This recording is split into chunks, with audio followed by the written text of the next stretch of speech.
Today we're going to take a look at a watch that I've reviewed in the past, but it's gotten a nice little upgrade. We're going to be taking a look at the Rotary Regent, the latest limited edition version of it. And like I said, I have reviewed it in the past. Those two reviews should be on my YouTube channel. I reviewed one in a metal bracelet and a second one on a standard strap. But today we're going to take a look at a different one. Boxing wise, it's a standard box with a standard warranty card. So let's go ahead and go right into the watch here.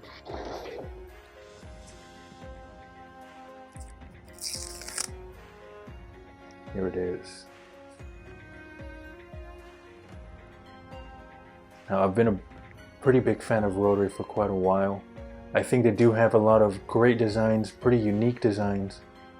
They've been around for quite a while, so you know you're getting some sort of historical heritage within the brand.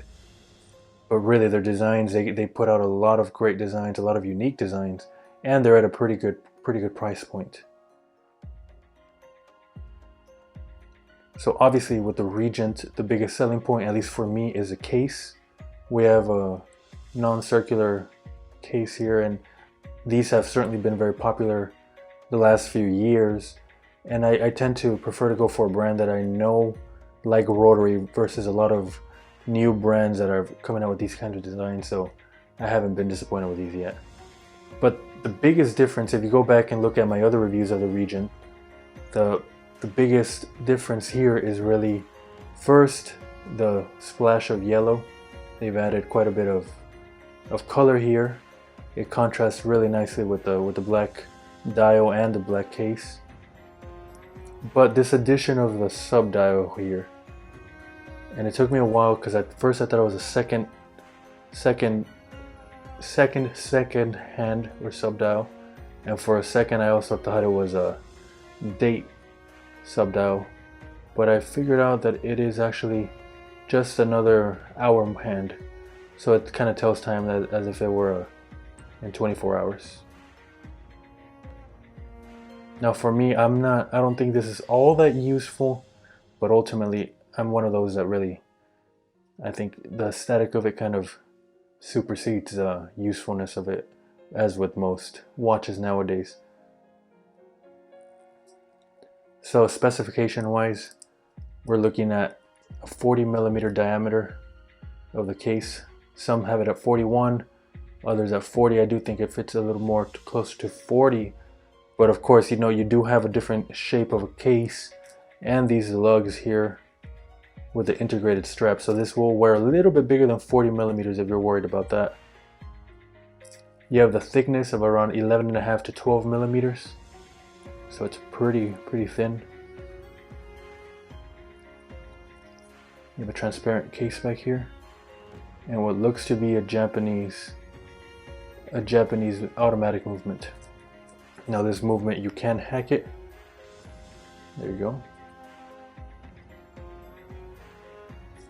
And this has a water resistance of 100 meters. This leather strap is one of the variations of it too. Nice bright yellow on the inside. The buckle here is signed.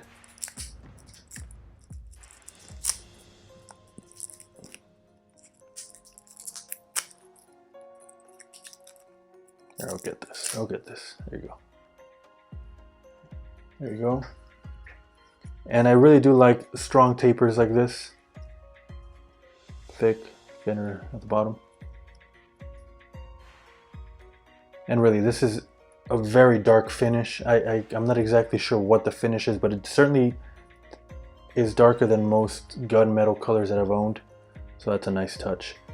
There really isn't too much to say about this. It's a very classic design in terms of the dial itself, with a very modern and unique design on the case that does give it a nice contrast there. So I brought out a few watches that are pretty popular, and I think a lot of us own or have owned, so we are aware of the size of it, to compare it, simply because this kind of shape of case is difficult to gauge its true size. So here it is next to the Timex This is a new Timex GMT, and as you can see, this is a small watch, but it also has that kind of unique end of the case here, and they do seem to be a little bit pretty close to each other. So don't let that 40-41 millimeter scare you. Here it is next to the sub 40 millimeter Timex. Thinness, of course, the Timex is going to be thinner just because it is a quartz watch, but even then you can see it's not that much thinner. I did forget to mention this has a sapphire crystal, so that's always a nice touch also.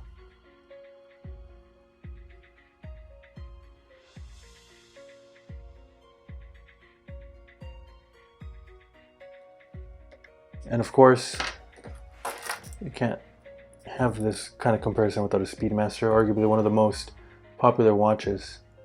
So we all are kind of familiar with the size of it.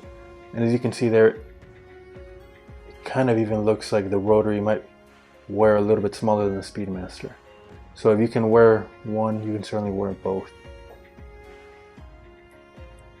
Thickness, the Rotary is a little bit thinner.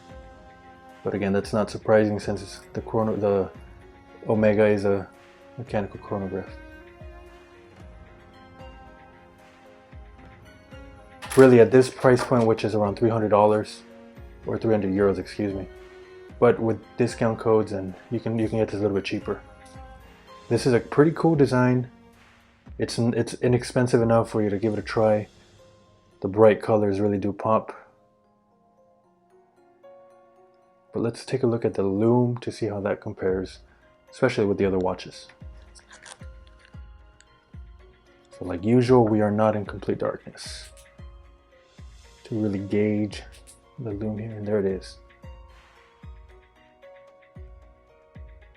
I love that every hand is lumed, and I'm not sure if you can tell here, but I'll try to zoom in. It looks like even the little tiny sub hand is lumed. That's a nice touch.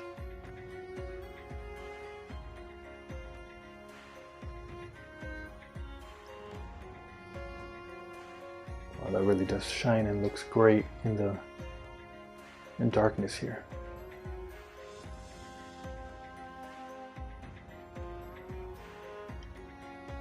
So let's go ahead and compare this to first the Timex.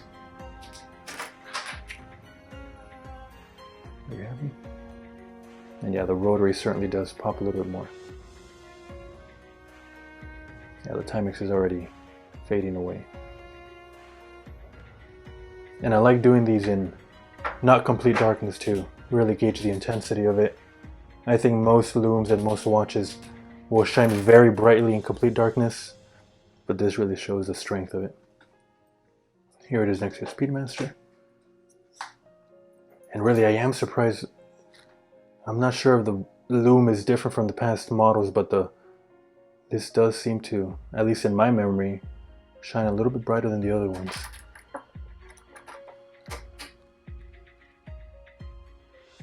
Great watch. Again, it's such a fun watch that at its price point, it's a nice kind of change of pace from the usual